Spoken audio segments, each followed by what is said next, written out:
Welcome to Learning Chemistry with S.K. Verma. Dear students, BSc part second की हम लोग inorganic chemistry की unit 1 पढ़ रहे हैं, जिसमें हम लोग डिस्कस कर रहे हैं elements of 3D transition series. इनकी जनरल प्रॉपर्टीज हम लोग पढ़ रहे हैं और जनरल प्रॉपर्टीज के जो और वीडियो हैं बाकी जनरल प्रॉपर्टीज पर वो प्लेलिस्ट में आपको मिल जाएंगे। Oxidation state, atomic radii, ionization enthalpy, वहाँ आप प्लेलिस्ट में जाकर के वो वीडियोस देख सकते हैं। और चैनल को सब्सक्राइब कीजिए क्योंकि सेकेंड ईयर की ऑर्गेनिक केमिस्ट्री के वीडियोस भी आपको चैनल पर मिलेंगे। आप प्लेलिस्ट में जाइए, ऑर्गेनिक केमिस्ट्री के वीडियोस वहाँ पर अवेलेबल है। और आज के इस वीडियो में ट्रांजिशन एलिमेंट्स की जिस प्रॉपर्टी की हम लोग बात करने वाले हैं वो है मैग्नेटिक प्रॉपर्टी। तो जैसा कि हम लोग जानते हैं ट्रांजिशन सीरीज के जो एलिमेंट्स हैं वो पैरामैग्नेटिज्म शो करते हैं। दे शोज पैरामैग्नेटिज्म। तो पैरामैग्नेटिज्म और उनकी मैग्नेटिक प्रॉपर्टी की बात करने से पहले हम लोग एक छोटा सा डिस्कशन लेते हैं कि किस तरह से मैग्नेटिक प्रॉपर्टी के बेसिस पर सब्सटेंसेस को 3 कैटेगरीज में डिवाइड किया जाता है। सबसे पहली कैटेगरी है पैरामैग्नेटिक। पैरामैग्नेटिक सब्सटेंस वो होते हैं जिनको एक्सटर्नल मैग्नेटिक फील्ड में यदि हम रखते हैं तो एक्सटर्नल मैग्नेटिक फील्ड द्वारा वो अट्रैक्ट किए जाते हैं, they are attracted by magnetic field. और डाईमैग्नेटिक सब्सटेंस वो होते हैं जो एक्सटर्नल मैग्नेटिक फील्ड द्वारा रिपेल किए जाते हैं।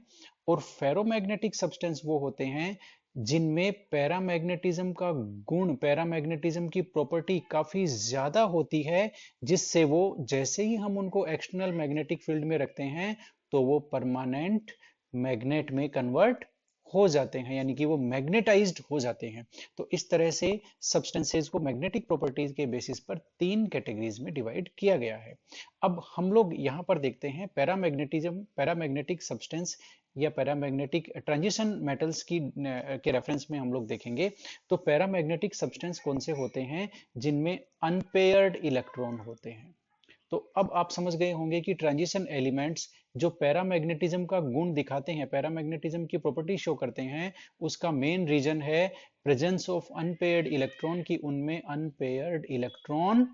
Unpaired specially 3D electron available रहते हैं। इसकी वजह से वो पैरामैग्नेटिक होते हैं। डाईमैग्नेटिक वो होते हैं जिनमें सारे के सारे इलेक्ट्रॉन पेयर्ड होते हैं, इनमें एक भी अनपेयर्ड इलेक्ट्रॉन नहीं होता। ध्यान रखिए पैरामैग्नेटिक के लिए कम से कम एक अनपेयर्ड इलेक्ट्रॉन होना जरूरी है। फेरोमैग्नेटिक सब्सटेंस की बात हमने करी ली कि ये परमानेंटली मैग्नेटाइज्ड हो जाते हैं यदि हम इनको एक्सटर्नल मैग्नेटिक फील्ड में रखते हैं तो। और जो 3D सीरीज में से आयरन, निकिल और कोबाल्ट ऐसे सब्सटेंस हैं जिनको परमानेंट मैग्नेट में कन्वर्ट किया जा सकता है, इसलिए ये फेरोमैग्नेटिक सब्सटेंसेस की कैटेगरी में आते हैं। तो ये हमने देख लिया कि पैरामैग्नेटिज्म इनमें क्यों होता है। और अब हम लोग कुछ इंपॉर्टेंट पॉइंट्स की यहाँ पर बात करने वाले हैं। वो ये है कि मैग्नेटिज्म, जो ट्रांजिशन एलिमेंट का जो मैग्नेटिज्म है वो किसकी वजह से आता है, अनपेयर्ड इलेक्ट्रॉन की वजह से आता है। कम से कम एक अनपेयर्ड इलेक्ट्रॉन होना चाहिए। तो यहाँ पर एक छोटा सा हम लोग डिस्कशन करेंगे। मान लेते हैं ये इलेक्ट्रॉन है। इलेक्ट्रॉन की दो तरह की मोशन होती है, जैसे अर्थ की मोशन होती है दो तरह की, रिवोल्यूशन और रोटेशन, वैसे ही इलेक्ट्रॉन की भी दो तरह की मोशन होती है। कि एक तो इलेक्ट्रॉन स्पिन मोशन शो करता है, अपनी ही एक्सिस पर स्पिन करता है, और एक जिसे हम बोलते हैं स्पिन मोशन। एक इलेक्ट्रॉन ऑर्बिटल मोशन शो करता है, ऑर्बिटल में ये रोटेट करता है, इसे कहते हैं ऑर्बिटल मोशन। तो जो मैग्नेटिज्म है, इस इलेक्ट्रॉन की वजह से जो मैग्नेटिक फील्ड क्रिएट हो रहा है उसमें इन दोनों मोशन का कंट्रीब्यूशन होता है। स्पिन मोशन की वजह से जो मैग्नेटिक मोमेंट क्रिएट होता है उसे हम बोलते हैं स्पिन मैग्नेटिक मोमेंट, यानी कि म्यू एस। और ऑर्बिटल मोशन की वजह से जो मैग्नेटिक मोमेंट क्रिएट होता है उसे हम बोलते हैं ऑर्बिटल मैग्नेटिक मोमेंट, जिसे हम दिखाते हैं म्यू एल से। तो और किसी भी किसी भी एलिमेंट का जो टोटल मैग्नेटिक मोमेंट है वो इन दोनों मैग्नेटिक मोमेंट का सम होता है, यानी कि स्पिन मोशन की वजह से और ऑर्बिटल मोशन की वजह से जो मैग्नेटिक फील्ड क्रिएट हो रहा है, मैग्नेटिक मोमेंट क्रिएट हो रहा है, उन दोनों मैग्नेटिक मोमेंट का सम होता है। तो जो टोटल मैग्नेटिक मोमेंट है म्यू, उसे हम इन दोनों के सम के रूप में दिखा सकते हैं इस तरह से। ये इन दोनों का सम होता है, इन दोनों का योग होता है। तो अब हम, लेकिन यहां पर एक इंपॉर्टेंट कॉन्सेप्ट है कि ट्रांजिशन, जो 3D सीरीज के जो ट्रांजिशन एलिमेंट्स हैं उनमें जो अनपेयर्ड इलेक्ट्रॉन है वो 3D ऑर्बिटल्स में रहते हैं, और 3D ऑर्बिटल्स डिफ्यूज्ड होते हैं। डिफ्यूज्ड का मतलब है कि ये बाहर तक फैले हुए रहते हैं एलिमेंट में। इसलिए जैसे ही कोई लिगेंड मेटल से बॉन्ड बनाने के लिए आता है तो 3D इलेक्ट्रॉन्स के साथ में वो इंटरेक्शन करता है, जिससे इनका ऑर्बिटल मोशन की वजह से जो मैग्नेटिक मोमेंट क्रिएट हो रहा था म्यू एल, उसकी क्वेंचिंग हो जाती है। इसको वापस सुनिए आप।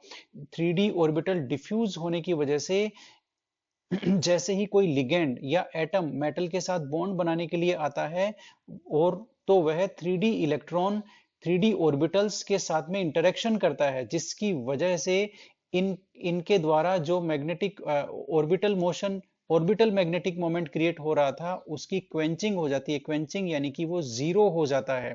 तो अब यहां पर ये कंक्लूजन निकलकर सामने आता है कि 3D ट्रांजिशन एलिमेंट्स में जो टोटल मैग्नेटिक मोमेंट है वो केवल स्पिन मैग्नेटिक मोमेंट है, उसमें ऑर्बिटल मोशन का जो मैग्नेटिक मोमेंट है उसका कोई कंट्रीब्यूशन नहीं है, क्योंकि उसकी क्वेंचिंग हो गई लिगेंड्स जो इंटरेक्शन करते हैं 3D इलेक्ट्रॉन के साथ उसकी वजह से। तो अब यहां पर जो टोटल मैग्नेटिक मोमेंट है वो केवल स्पिन मैग्नेटिक मोमेंट है। इसलिए यहां पर जो मैग्नेटिक मोमेंट का जो फॉर्मूला है वो है स्पिन ओनली फॉर्मूला। उसमें केवल